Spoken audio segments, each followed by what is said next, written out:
Y'all, it's time for some damn good tacos in college football. We're excited to announce our title sponsor, Torchys Tacos, for the Arkansas Football Report with Otis Kirk, and the new addition to the Hogville.net family, the Arkansas pregame show starring former Hog running back Marshall Foreman, hosted by Jason Pattison. If you're looking for a place to unwind and call the Hogs, Torchys is the place.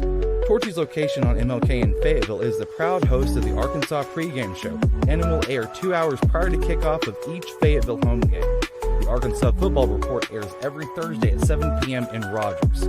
Check out the full-service bar on the patio or in the restaurant while you cheer Arkansas on to victory, or any of the great college games across the country. Torchys has you covered with the daily drink specials or the taco of the month with their queso that's made in-house fresh daily. With TVs on the patio or in the restaurant, you will never miss a minute of the action this season. Torchys has 2 convenient locations in Northwest Arkansas, which happen to be the only 2 locations here in the great state of Arkansas. Oh, sorry about that, y'all. So, I have my mic muted. I am so sorry about that, y'all. So let's just start this over real quick. So good evening, Razorback Nation. It's Thursday, September 26th, and welcome to the Arkansas Football Report with Otis Kirk. I'm Jason Pattison. We're here live at Torchys in Rogers, as we are every Thursday. A huge thank you to Marcus and Leighton and the rest of the crew for their great hospitality they show us each week. You can click on the like and subscribe button on the bottom right-hand corner of the screen, and you'll catch all the shows from Otis and Dudley, Kevin, and now Marshall. Be sure to stop by either of the 2 Torchys locations in Rogers or Fayetteville here in Northwest Arkansas, which happen to be the only locations in the great state of Arkansas.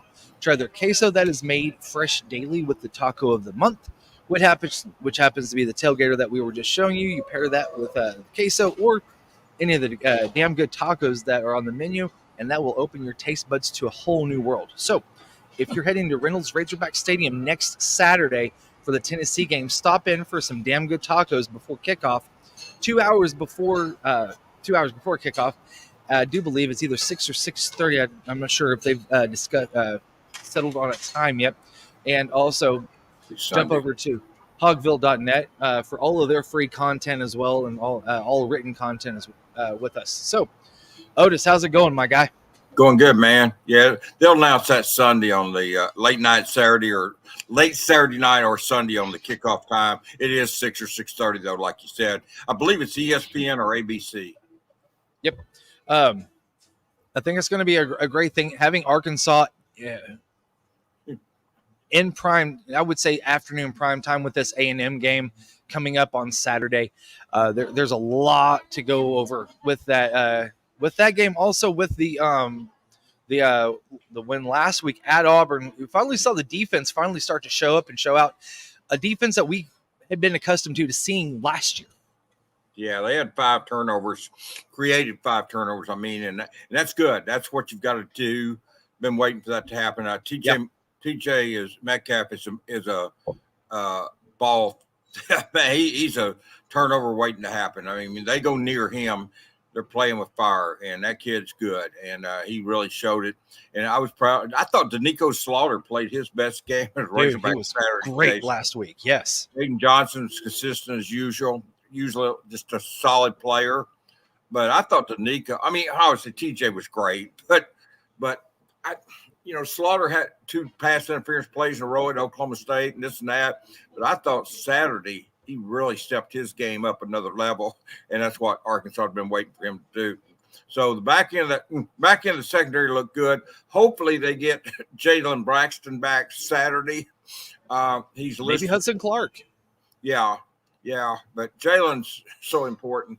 You had Keon, Jaheim, Singletary, and of course Marquise Robinson Cuddy playing. Yeah. You've got 4 cornerbacks when Jalen's in there, and that's what they need. Selling Bridges is a solid freshman, going to be a good one.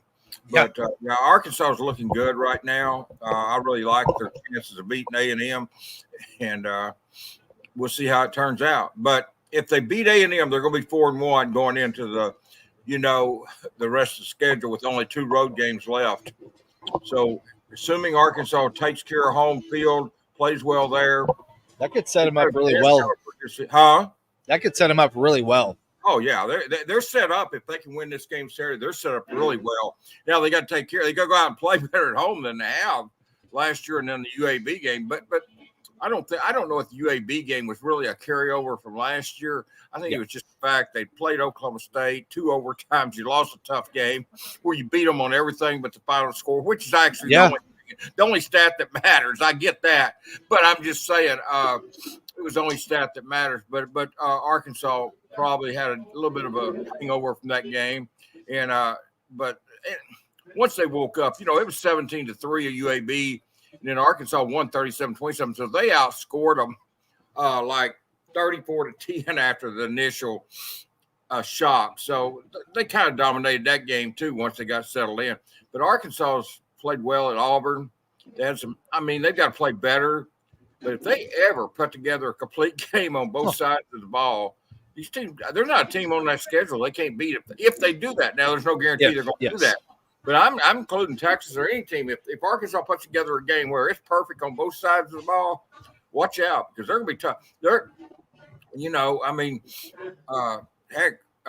Right now I'm looking at Texas, Tennessee, and Ole Miss, probably the 3 best teams left on the schedule. Yep. All of those games are in Fayetteville. That's huge. Texas is after a bye week.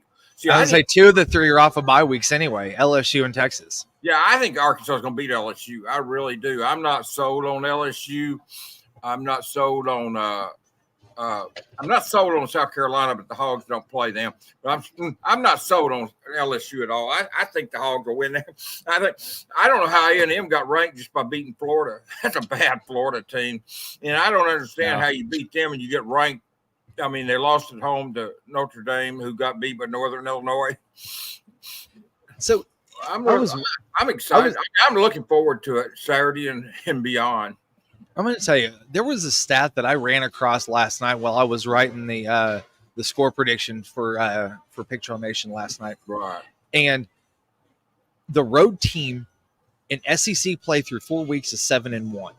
I have never heard of a road team being so successful through 4 weeks of play. The only team that is won at home was overtime Missouri against Vanderbilt. They were lucky to win. They were fortunate. They were lucky. I actually saw a lot of that, and they were fortunate to win that game. So, I didn't realize that. But, that's an interesting stat. And Arkansas visiting team Saturday. I know it's a neutral field, so-called, but Arkansas is – maybe that trend will hold up. I'd like to see Arkansas get a win Saturday. I think they're a better team than A&M.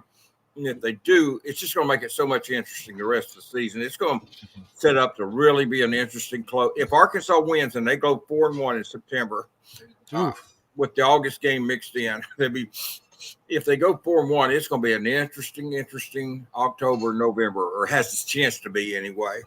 Here's another thing that I kind of picked up on too. Arkansas is halfway to being bowl eligible. Halfway. That nobody's even talking about that right now. I don't know if it's because they're not wanting to jinx it or just exactly what. But Arkansas being halfway to bowl eligibility right now really says something with what Bobby has done to this offense and turning it around. Yeah, if you win Saturday, you're 4-1. You got a chance to win 2 more games. Which you look at Mississippi State and Louisiana Tech, that should be 2 wins. Yeah, I don't think Missouri's as good as we thought they were. Nope. Well, I say we. I'll say myself. I thought they were going to be really good. Yeah. I know they got a soft schedule, though. They're going to have a good record. I just don't know how good they are. Their schedule sets them up to have a good record. Tennessee's better than I thought they would be. I will say that. They're better.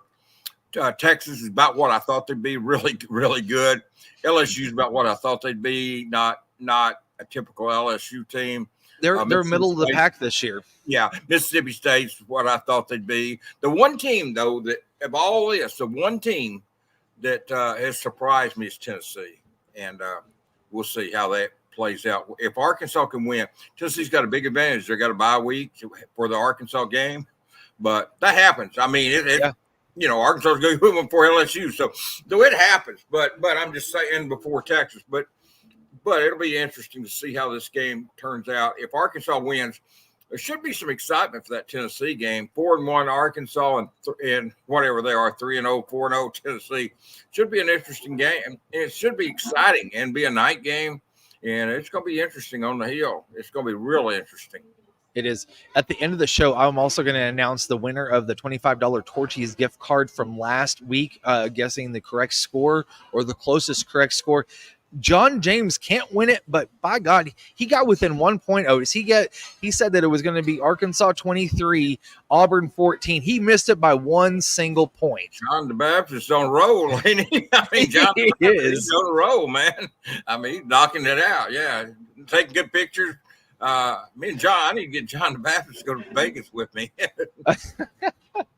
I don't know. He might go with you. He might not. I don't know. It just depends on how froggy he is about going to Vegas. So you never know. There. He's got Arkansas this weekend, which he always picks Arkansas, but I can't say anything about him because I have to every game this year. Although I picked him to lose Auburn and A&M in preseason. Yeah. But I changed to beating Auburn. I've changed to beating A&M. I did have them beating Oklahoma State, and they didn't. So I really thought Arkansas would win that game by 2 touchdowns, and they probably should have. Like I said, they won every game, every stat except the one that matters, and that's the final score against Oklahoma State. We can sit there and hee-haw around, and I can whine all I want, but the one stat that matters the most is the final score, and that's what Oklahoma State won, and that's all you've got to win. I wanted to talk to you a little bit about the win at Auburn last week, kind of rehashing things a little bit.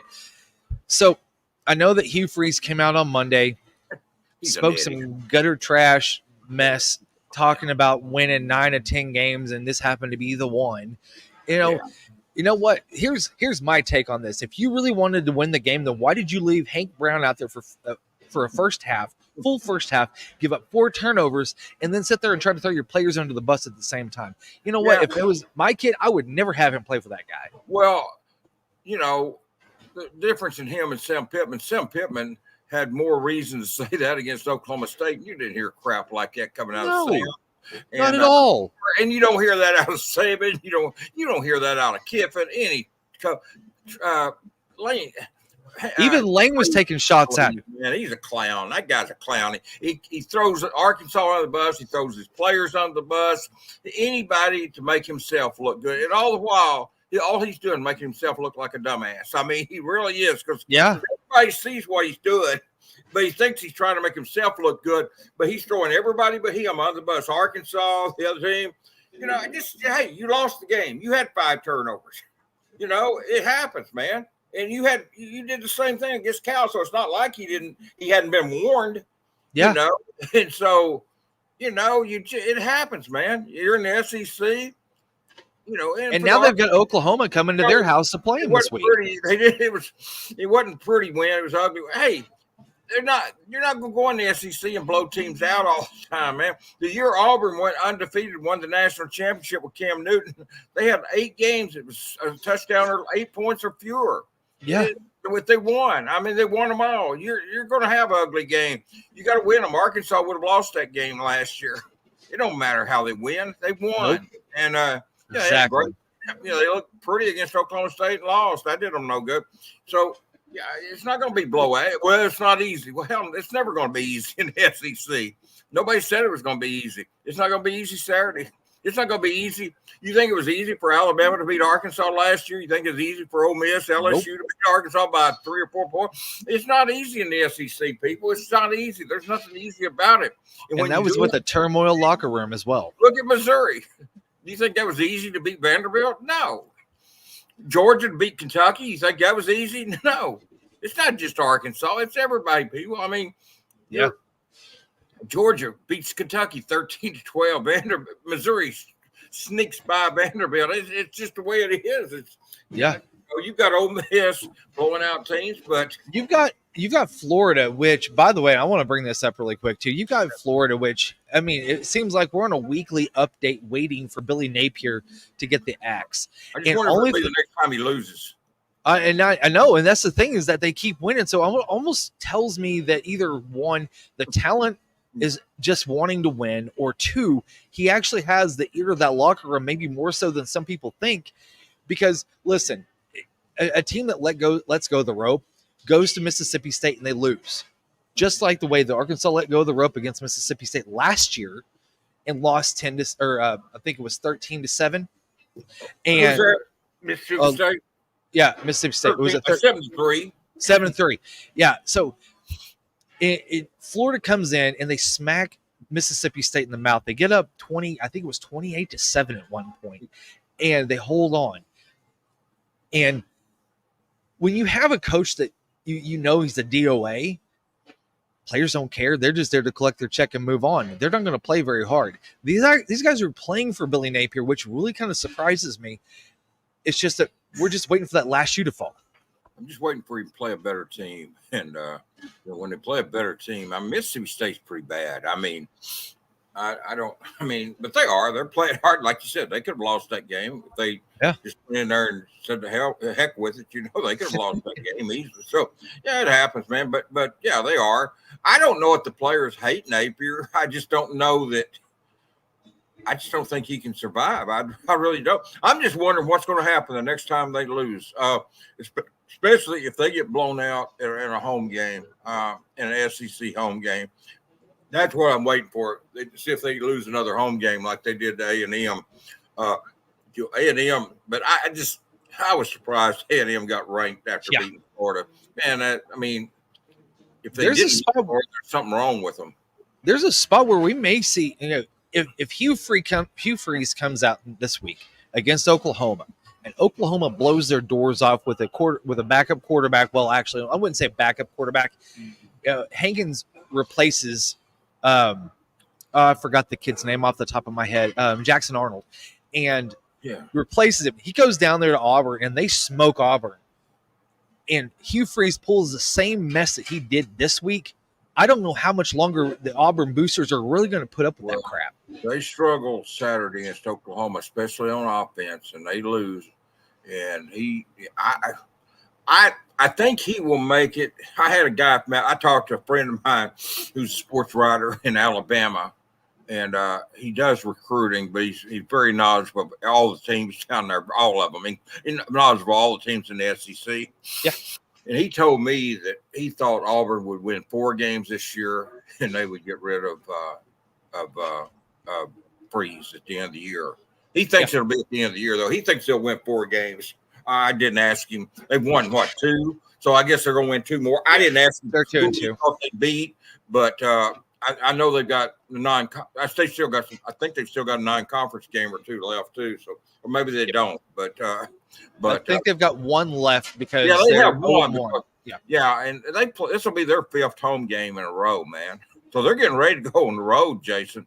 Yeah, they're getting ready to go on the road because they play. This will be the 5th game in Jordan Hare Stadium, or Jordan Hare, however you pronounce that. I've heard it's Jordan Hare, but anyway, they played 5 games in that stadium. will Saturday. It'll be the 5th. Yeah. That means they've got a lot of road, just like Arkansas's got a lot of home games. Auburn's got a lot of road games coming up. Exactly. Yeah, you're right. They'd have one more non-conference game, but it's not the non-conference so much. They're going to have to win some conference games. Honestly, I don't know. I mean, they're right there to me with Florida and Vanderbilt and Mississippi State and some of those teams. I don't know how good Auburn is. Their defense is pretty good. They're pretty good. They did a better job against Jaquindon Jackson than Oklahoma. Much better job than Oklahoma State did. They did, but the thing is that they were losing containment on Taylon Green, and he seemed like he was kind of running free there for a while. And that's what I couldn't understand was that you run a spy. They know exactly what they were going up against. It's like I feel like the Arkansas and their running game. And listen, Arkansas's offense this year is a power running game. They are not a typical Bobby Petrino sling across the yard type. He's going to use the tools that he has on those 11 guys and use it to the best of their ability and make sure that he puts them in a spot where they are able to succeed. And that's what he's doing because this offense has completely turned it around. Yeah, this is a good football team. I know people scoff at that, but I don't really care. This is a good football team, but they can be a lot better than what they are. I thought Pittman did that Monday. He said that he thinks if they put it all together on both sides of the ball, yes, they can beat anybody left on the schedule. He said also, though, this team, we asked him what does he know about his team after 4 games. He said, I know they can be a lot better than what they are. So he's realistic in the sense that he knows they're a lot better than they were. And look, when I said 8 wins in preseason, my point was, and I said over and over and over, I don't know how many they're going to win. Nobody else does. My point was, in saying 8 wins, was the fact that I broke down each game, but my point was Arkansas is a lot better football team than they were last year. Still don't know how many they're going to win, but I don't think 8. I'm not backtracking. I think 8. If they win Saturday, I think 8's very much in play. I think they're going to beat Louisiana Tech, Mississippi State, and I think they're going to beat LSU. So that would leave Missouri, Texas, Tennessee, and Ole Miss. If you win one of those, and look, there you go. Kiffin's number in Fayetteville, man. They've had Kiffin's number in Fayetteville. He has not won in Fayetteville. And they've almost beat him in Oxford both times. But Arkansas played well against him in Fayetteville. I'm not saying they will this year, but I'm just saying they have played well. I don't think Tennessee is unbeatable. I mean, I don't look at that as an automatic loss. I mean, Tennessee's going to be favored, and they should be favored. But I don't look at it and say the field is tilted one way all the time. I think they're very good. But we'll see what happens. But I think Arkansas has got a chance for most of these games. But I'm not backtracking on my 8 wins. But my point is, it wasn't so much 8 wins. It's the fact that this is a lot better team than they were last year. It's the same team. Well, it's not the same team. Now I'm wrong there. It's the same Arkansas, though. That Arkansas lost to Auburn 48-10 last year on their home field. It was one side of the loss. This year they go down there and win 24-14. So Arkansas is a lot better team than they were last year. Yeah, and that's my point. And they've got a lot of new players, and that's why. But I felt like all along this would be a lot better team than it was last year. And I've seen nothing to make me think they're not. So Leslie Byram's got a score prediction. If you have your score predictions, post those on here in the thread. I'll make sure I'll throw those up there for you guys. If you take a look at the QR code on the top right-hand corner, that goes directly to the Torchys website. You can take a look at all of their great merchandise, also their food, get a to-go order.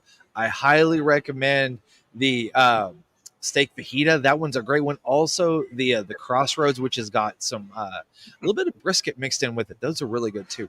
Yeah. So make sure to go up there and check them out. Leslie Byram, right here, right front and center. Do you think Arkansas's offense will come out on fire? And I think Arkansas will win big on Saturday, 44-20. Take that. I would take that. I think it's going to be closer than that. But, I mean, as I said last week, some people had some one-sided predictions against Auburn. And I said, it is possible. And it could have been. I was hoping Arkansas would score late against Freeze or get a touchdown and then onside kick it. I knew they weren't going to do that in the last minute, but I honestly wanted them to score, make it 31-14, then onside kick it. I wanted Freeze to really whine over there. Oh, yeah. I knew he's going to whine. I knew he's going to whine when they lost. I wanted to hear him really whine. I wanted to give him a reason to whine. I know Sam, Bobby, and Travis are not going to do that. They're not going on Scott, Fountain. They're not going to onside kick with a 31-14 lead, but I wanted them to. I don't like Freeze. I honestly don't like the guy.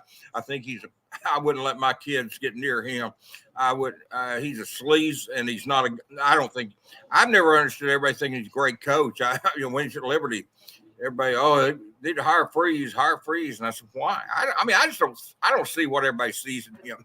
Yeah, he beat Alabama, wins Ole Miss. We also lost to Brett Bielema nearly every time too. So I don't see what people see in him.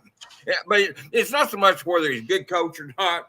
He's a jerk, man. I mean, you don't throw your players on the bus. You don't do that. I've got all the respect in the world for Arkansas. I love Sam Pittman. I hope they win the rest of the game. But if we played them 9 more times, we'd beat them 9 times. Bull crap. Exactly. Nobody believes that. He's an idiot. He's the only person that believes that if he really, truly believes it. I think he's hoping people are gullible enough to believe that.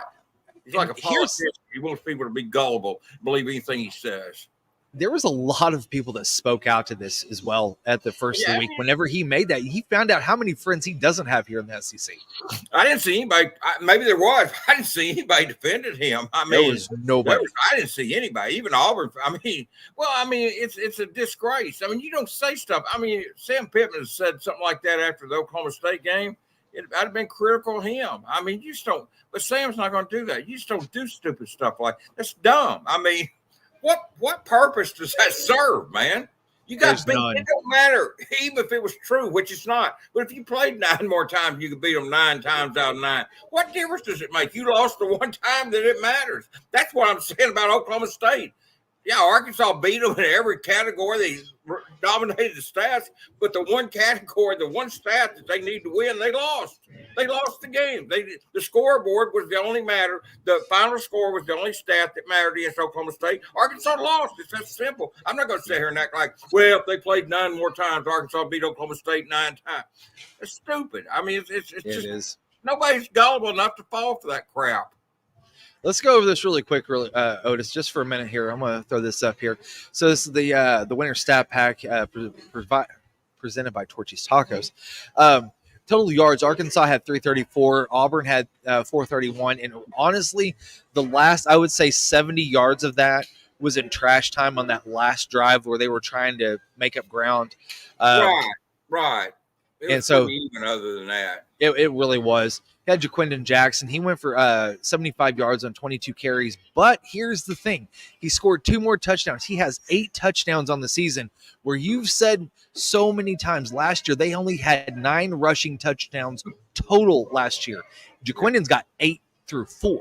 Yeah, he's doing what the whole team couldn't do last year. So, and only 9 rushing touchdowns really surprises me with KJ Jefferson on the team. And but it was what it was. It just wasn't a good team. It wasn't a good offensive line. It wasn't a good offensive coordinator. It wasn't a good system.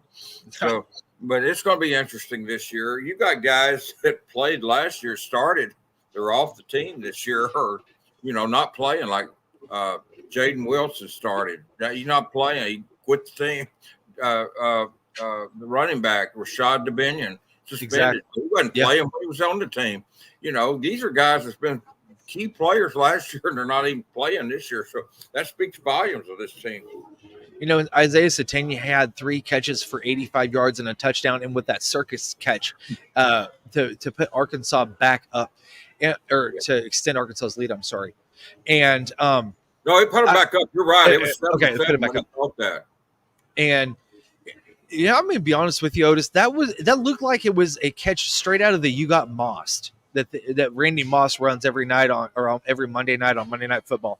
Because I'm going to tell you what, the kid jumped up, took the ball out of the dude's hands, and then just scampered into the end zone for a couple steps. And I'm going to tell you, man, that right there shows the athleticism that Isaiah Satania has. And I think that really kind of expands throughout the entire wide receiver room.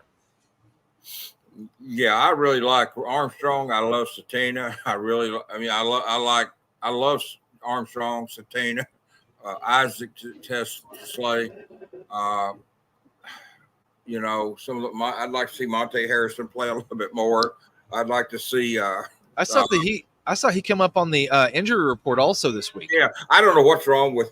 I did find out that Andrew Paskey is in concussion protocol. I think I said on the show last week I didn't know what happened to him. I think it was Murphy asked Monday, and he said it was a concussion protocol. I don't know what's wrong with Harrison, so I don't know. But he was wasn't he probable though? Yes, probable. I wrote the story. He came in as questionable, so I think he'll probably play. Yeah, because Hudson Clark come in as probable. So did Jalen Braxton, but Andreas Paskey came in as questionable. Arkansas leads the nation in third down conversion percentage, and on Saturday they were 9 of 19. It's really easy whenever you're also having to gain 2 and 3 yards on third down. And I think that's where Arkansas has been able to capitalize so well on that. And that was a 3rd and 19 that Satana caught that touchdown pass. So they're making the long one too. Last year, if it's 3rd and 19, you could throw in the towel. But this year, that was 3rd and 19 that Talon scrambled and found Isaiah, who took it off that guy's helmet and took it to the end zone for a touchdown. I'm not thing of beauty. I'm not sure Broad would have made that catch. Satana did, and he's not near as tall as Tyrone. I'd like to see Tesla get a few more snaps than some of these one other guy and some of these guys play. So we'll see what happens, but it's getting down and interesting, and we'll see what happens here. Yep, definitely. Yeah, we'll have to see what happens. So let's focus our efforts here towards the A&M game coming up this weekend. It is going to be, if I'm not mistaken, it's at 3:15 on the on ESPN. Is that right?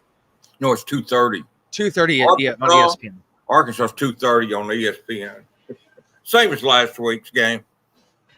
Same as last week. And Marcel Reed, quarterback for A&M. Arkansas, I think, is going to have, I'm not going to say a heyday, but I think you're going to see a little bit of what they had last week with Peyton Thorne and Hank Brown. And if that's the case, I really feel like this defense is going to be set up to have more opportunities to to force turnovers and convert those into points, because that's what helped Arkansas win last week. Oh yeah, those 5 turnovers were huge. You can't, that's just like Arkansas had all those against Oklahoma State. You can't do that and win a game. You just can't do it. You're giving away points and pick sixes and stuff. And I know Arkansas didn't have a pick six, but they did against Oklahoma State. But those 5 turnovers were the difference in the game. Probably isn't that the play of the game was Satana's catch, but no doubt that was the play of the game. But those turnovers were huge by the defense. I mean, that defense played well, man. They did. And sorry, I was sitting here listening to you, and the my charging cord got snapped right off my side of my computer. I thought it about took everything out on me there. Sorry. So that's what you get whenever you go to a live podcast. So that's the beauty of it. So TJ Metcalf, SEC Defensive Player of the Week, first time for the sophomore. I think that is really spoken to the way that he prepares himself for each game, each week, week in and week out. He's a very physical player. He's a very physical practice player. And really, honestly, I was really happy to see the kid, because I got to interview him before he ever played it down at Arkansas last summer. And great kid, super smart. And it was so funny because I asked him, I was like, hey, man, what is your favorite snack whenever you're off, when you're chilling, back in the dorm or whatever? And he said one of his favorite snack is usually a body armor and some of the Nerd Gummy clusters. And I thought, man, this guy, he's just loving life. And to see him capitalize last week, I just felt so great for the kid, man. Yeah, and the good thing with him is when we heard the practice reports, we didn't get to see the scrimmages in preseason, but it Yeah. would be TJ Metcalf, 2 interceptions, 1 interception, a fumble recovery, forced fumble. TJ, we kept hearing that on the scrimmages, even though we weren't getting to see them. And then we got to see it in reality against UAB when he picked off that pass. And then last week, he was responsible for 4 of those turnovers. He had 2 interceptions, a forced fumble, and a deflected pass, that got intercepted by, I think, well, I don't know if that's one Slaughter got or the one, I think it's one Slaughter got. But he had a part in 4 of those turnovers. I mean, the guy is I said a while ago, he's a turnover magnet. I mean, that's what he is. He's in the right place at the right time. And listen, when a kid does it that many times, it's not by accident. He's got a nose for the ball. Now, I will say this about Hudson Clark. He doesn't have the athletic ability of TJ Metcalf, and I hope he doesn't take snaps away from TJ. But Hudson Clark has a nose for the ball. He's not as athletic. He's not as fast. But if he can get to it, and he's in the area, he can read the ball in the air really well. That's one thing Hudson does. I'll give him that. But TJ does it and is more athletic. But TJ Metcalf is a ball magnet and a turnover magnet and ball magnet. He is round the ball. And like I said, when somebody does as much as he does, it's not by accident. No, it's not. I really think I know that Arkansas has played a lot of hog defense where it's nickel defense where they have a 5th defensive back instead of a 3rd linebacker. Right. I really feel like Danico Slaughter can fill that gap and play a base 3-4 this week, making Marcel Reed throw the ball and not beat them on the line of scrimmage, but beat them through the air. I think that's the focus of what Travis Williams and Marcus Woodson is going to try to make Marcel Reed do is become a passing quarterback. Yeah. Yeah, I think Arkansas will be in pretty good shape there. The one thing Reed can do that the guys at Auburn couldn't do, he can run the ball some. And that's what they've got to not let him run and pass it they've got to dictate to him what he does and not let him dictate to the defense what he does. But he is a threat, a lot more than neither of those Auburn guys are really a threat to run the football. And that was one thing that played into Arkansas's hands. They could kind of lay back, knowing that the quarterback probably wasn't going to run the football. But it'll be different this week. But it'll be different going forward most games. Yeah. I think Arkansas is prepared for that. I think they'll be ready for it. And you're right. I think they're going to give Reed some looks that's going to confuse him. And I know Sam said he didn't look confused back there at all, But I think Arkansas has got good enough. I mean, I remember what Bobby Petrino said in preseason that Coach T will make you do things that you don't want to do offensively. He won't let you do what you want to do, I think is what Bobby said. And I keep remembering that, And so I think he's going to have some plans for Reed that's going to mess him up back there. So we'll see. We'll see, Jason. But I think Arkansas's defense, I think that 5 turnover, I think getting the late one against UAB and then getting 5 against Auburn, I think that really gave the pump some confidence into the defense that they can do that. They weren't doing it before. It seems like every game they're getting a little bit better at getting some pressure on the quarterback. The defensive line got none at Oklahoma State. They got none. Couldn't tell on UAPB because they were so UAPB was so overmatched. It wasn't. You couldn't tell. But Oklahoma State, Arkansas got no pressure on the quarter at Bowman. UAB they started getting a little bit more, and then against Auburn, they started getting more and more. So I think they're improving every week. I just think the defense is getting better every week. We'll see if that holds up this Saturday. And I think that also with the approach, like you were talking about just a minute ago, I feel like that T. Will has cranked up the pressure each week. And I think that that's where you're starting to see some of the back end of the defense be able to capitalize.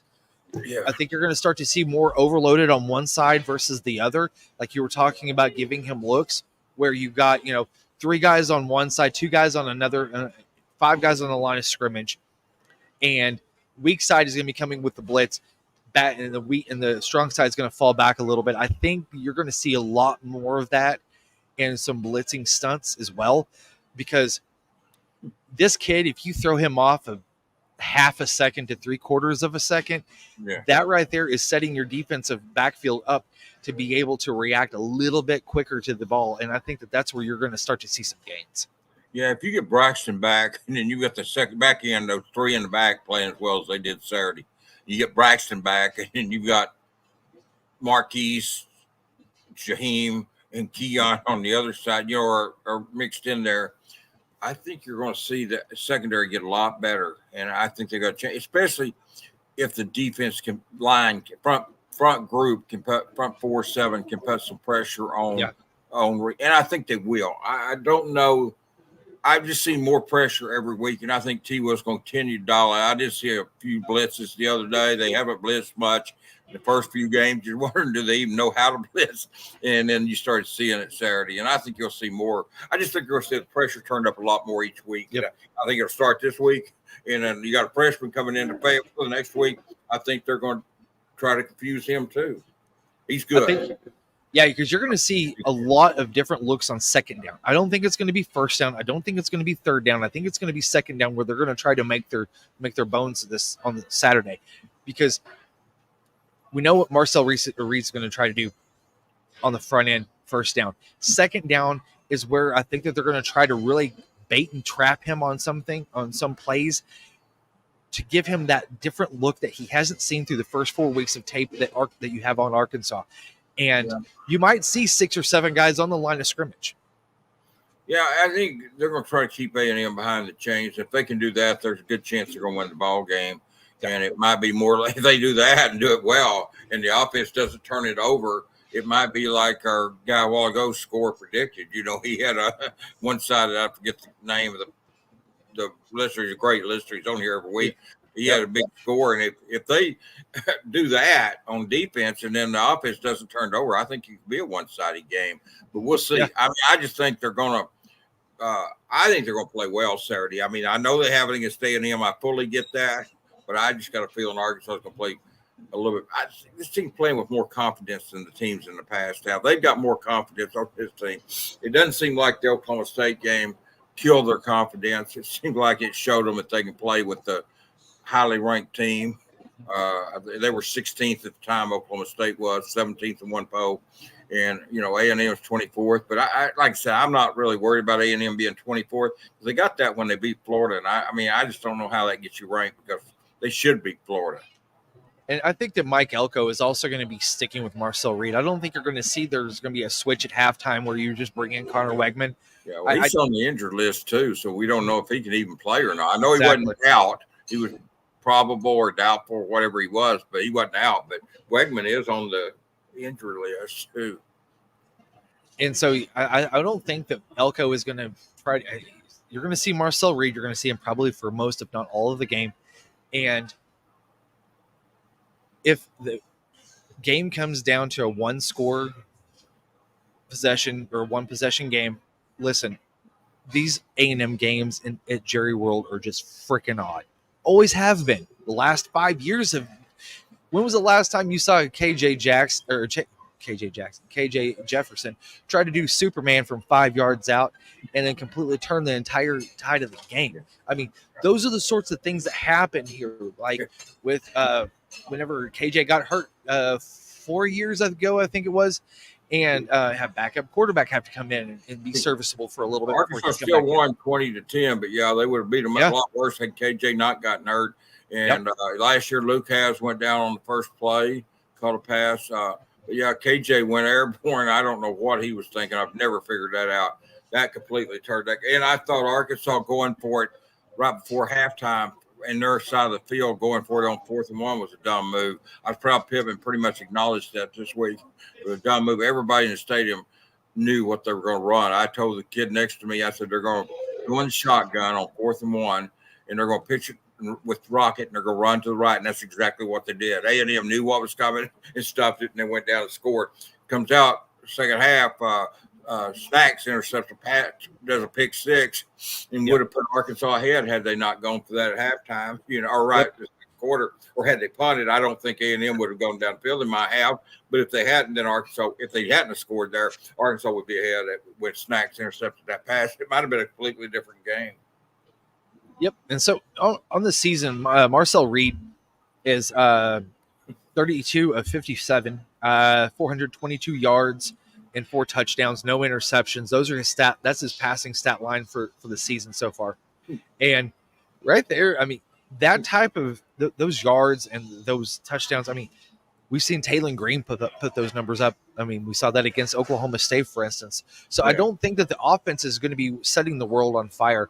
And I think that that's where Arkansas's defense is going to have an opportunity really to not only show that they're up for the occasion, but I think that they're going to show their dominance this weekend. I hope so, because that's what they need to do. And then, like I said, the defense needs to dominate and the offense not turn the ball over. And if that happens, Arkansas should be in really good shape Saturday. Yeah. Well, we're going to take a quick pause here for just a second. We're going to go over the SEC slate this weekend, which there's only 6 games going on. So this will be pretty quick, and then we'll get you guys out of here. So this is the Arkansas Football Report with Otis Kirk, live here at Torchys and Rock.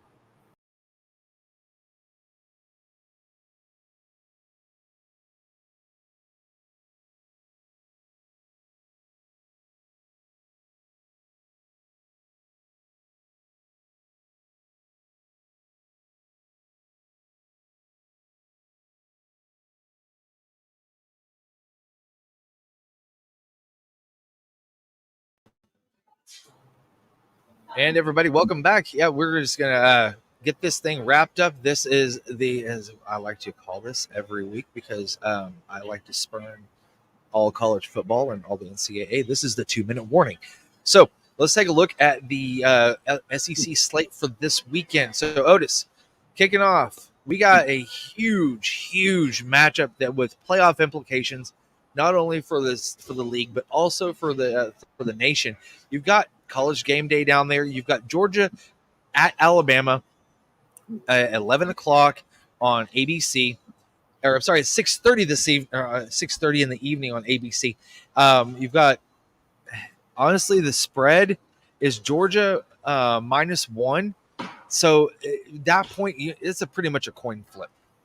Yeah, I don't know who's going to win that game. I tell you, Georgia's got to go to Alabama. They've got to go to Texas, and they've got to go to Ole Miss. So they've got a brutal road schedule, and they play Tennessee and Georgia. So at Georgia, so they've got a tough schedule. They did the SEC office did Georgia no favors, but that's a big game. I don't know who's going to win that game. I couldn't even make a prediction. I really couldn't. I guess I'd go with Georgia, but nothing would surprise me in that game. I think that Ryan Williams is Georgia's going to have a hard time containing Ryan Williams. He's got 10 receptions, 285 yards, and 4 touchdowns this season. And Jalen Milroe, I'm telling you, man, he has he's shown everybody that exactly how great of a passer he is. Everybody had him coined as just a running quarterback, and Kalen DeBoer has really done a great job in bringing him along and continuing what Nick Saban and Tommy Rees did last year down to this year. And I honestly think that Alabama is going to have the home field advantage on their side this time, not like what happened last year with Texas. And I think that Alabama is going to come out with a 4-point win when it's all said and done. Wouldn't surprise me at all if Alabama wins that game. I just think it's going to be a dogfight. It should be a great game to watch. Unfortunately, I probably won't get to see it because I'll be working, but yeah, it should be a good one. So speaking of dogfights, you got Cowbell University, a.k.a. Mississippi State, on the road at number 1 Texas, the Shorthorns. Texas is a 37.5-point favorite. I think it's going to be Longhorns all day long. They'll win that by however that match they want to win it by. I mean, Mississippi State's not very good, and Texas is very good, and it'll be whatever Texas wants it to be in my book. I really do believe that. So this is Lane Kiffin and Ole Miss's real first test in SEC play. Actually, this is their first game in SEC play, but you've got Mark Stoops in Kentucky traveling to Ole Miss, 11 a.m. on ABC. And, I think that Kentucky rises back up to the occasion. I mean, they played University of Ohio last week. I felt like it was kind of a down game for them, even though they won 31-6. I think that Ole Miss is going to have a terrible time trying to figure out some of their offense against Mark Stoops in Kentucky because, listen, Ole Miss leads the nation, I do believe, in 4 of the main statistical categories on offense. And at some point, you've got to have a little bit of a come down. I think it's this weekend. Yeah, I just don't know, man. I think Ole Miss is pretty good. I really do. And I think they'll handle it. Although you go back to Kentucky, played Georgia really good, 13-12. So, I mean, Kentucky's got it in them, but they also lost to South Carolina. So, I don't know. But I look for Ole Miss to win it. I think they'll probably win a little bit easier than you do, but we'll see. I don't know. I mean, we'll see. Kentucky's got it in them to play them tough. I just don't know what they will. And they've got Mississippi as a 16-point favorite. So I honestly don't think they cover this week. Yeah. We'll have to see. So Oklahoma travels to Auburn, 2:30 on ABC. I think that the trend continues with the SEC road team capitalizing, because let's face it, with the turmoil that Auburn's in right now, I don't know what the locker room is like, but I can tell you this much: Oklahoma has got a lot of pride. They got Texas coming up here in a week or two in the Red River rivalry. Holy cow! Say that 3 times fast. And,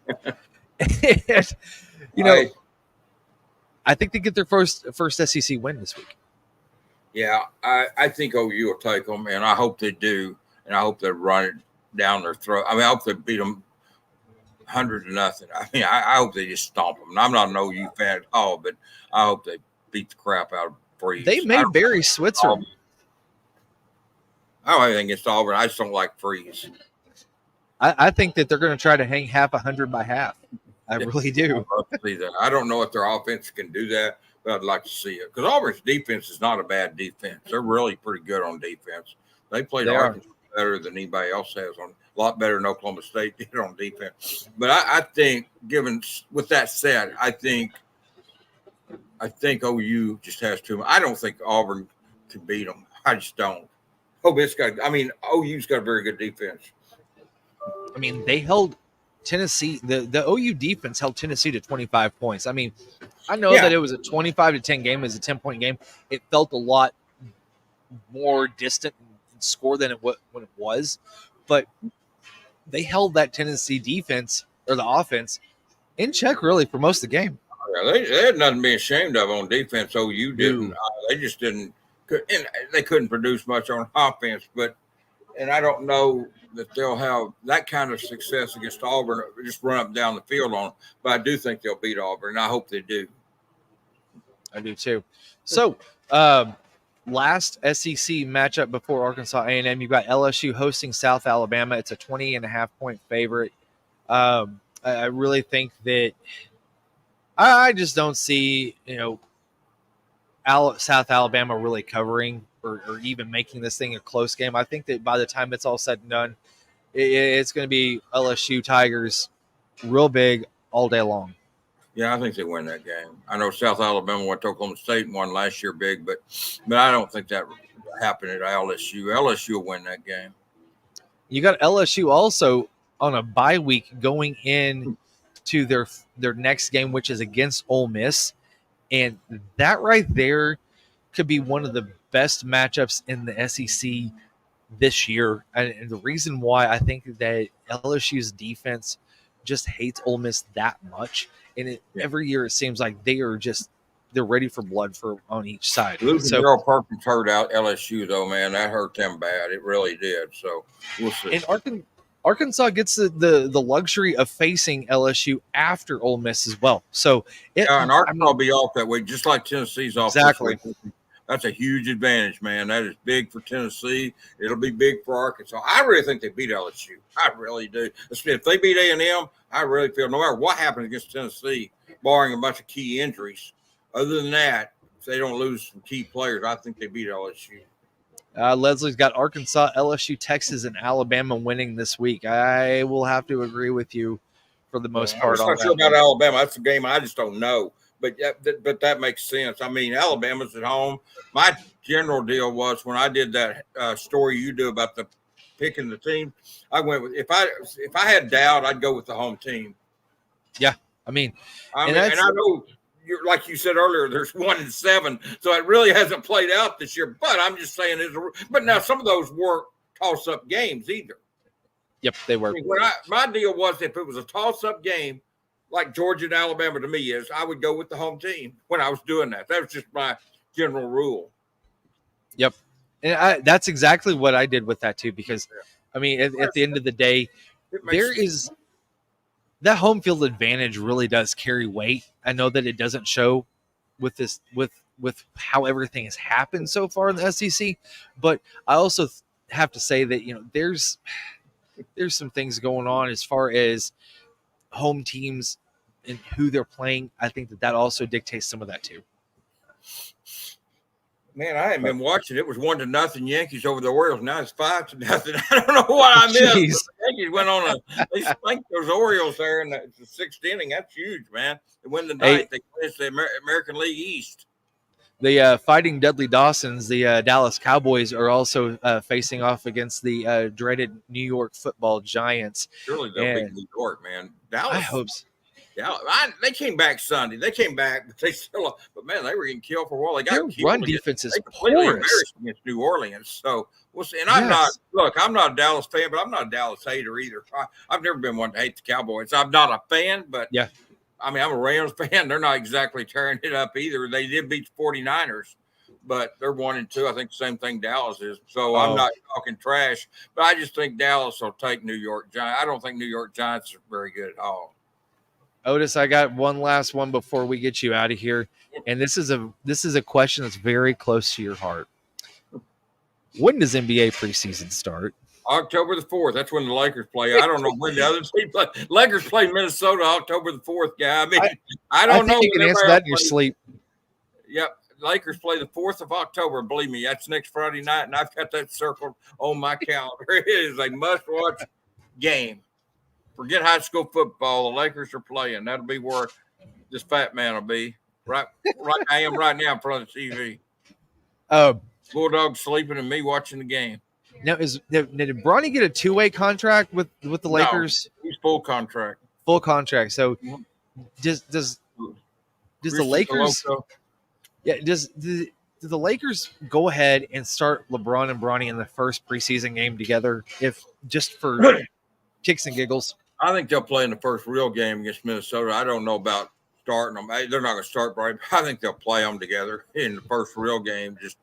I'll tell you what, I'm a little higher on Bronny than most people are. I think he's very good. He's got the ways to go on offense, but his last 2 games in summer league, he hit the tying 3 and the dagger that won the game for him in the other one. So he struggled the first few games, but the last 2, he come out and got double-digit points and hit ice water in your veins threes at the end of the game, and both the one to tie it and the other one to seal the win. So he really came on. I like him. I mean, I like him. I mean, hey, he's 57th, 58th pick, whatever he was. I mean, come on. You don't get people griping about that. It wasn't like they took him with the 17th pick, and I love Dalton Connect. Yeah, they got to steal on that guy. I could not believe he failed the Lakers 17th. That I could not believe. That's the one I didn't believe. That shook. I just shook my head because you and I and Dudley were texting during the NBA draft. I could not believe that. No. I'm kind of excited to see how. Oh, go ahead. I just said he was the SEC Player of the Year, and I mean the kid can shoot, and he had a good summer league too. He should have got all summer league team, but he didn't. But he should have. He averaged like 20 points a game. He averaged more than any rookie in the summer league. He had led them all in scoring, and should have gotten. But whatever, no big deal. But he's a good ball player. He'll be in the rotation in my book. I can't wait to see Wemby and my Spurs. That's going to be fun. Seeing Wemby second year, I want to see how he's matured and he, using the Olympics and getting to be able to stand on the stage that he was at, taking on the U.S. in the gold medal game.